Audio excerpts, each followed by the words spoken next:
L'incident de l'école de Ruwa, rencontre extraterrestre au Zimbabwe. Le 14 septembre 1994, dans une petite ville du Zimbabwe, un événement incroyable s'est déroulé dans une école primaire. Un événement qui allait bouleverser la vie d'une vingtaine d'enfants et d'adultes et qui reste l'un des témoignages les plus fascinants de rencontres extraterrestres collectives.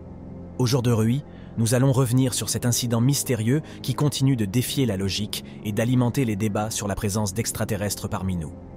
Il est environ 10 h du matin et les enfants de l'école primaire de Ariel à Ruwa jouent dehors lors de leur récréation. Le ciel est d'un bleu éclatant, mais soudain, quelques chéréos d'inheurés habituels captent leur attention. Ce n'était pas un simple avion. L'objet, décrit comme un disque métallique brillant, s'est posé doucement dans un cheran près de l'école. Les enfants, fascinés mais aussi un peu effrayés, se sont rapprochés pour voir de plus près. Lorsque l'objet s'est posé, des êtres sont sortis. Les enfants ont raconté que ces créatures étaient trop petites, avec de grands yeux noirs et une peau d'un gris pâle. Certains ont affirmé que l'un d'entre eux les regardait intensément. Les enfants ont décrit une sensation étrange, comme si les extraterrestres communiquèrent par télépathie. Des messages qui semblaient être des avertissements sur l'avenir de la Terre, sur notre comportement envers l'environnement. Les enfants, tous d'origines différentes, avaient pourtant des descriptions presque identiques, une cohérence frappante dans leurs témoignages, mais qui laisse encore une question en suspens. Pourquoi eux? Pourquoi ce groupe d'enfants dans cette école, à ce moment précis? Les enseignants, témoins également de l'événement, ont réagi rapidement.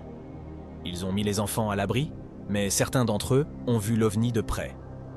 L'une des enseignantes, Esther Mbuvai, a décrit l'objet comme étant totalement hors du commun. Les enseignants, bien que plus prudents, étaient tout aussi déconcertés. L'OVNI, selon leur description, était en dehors de toute technologie connue à l'époque.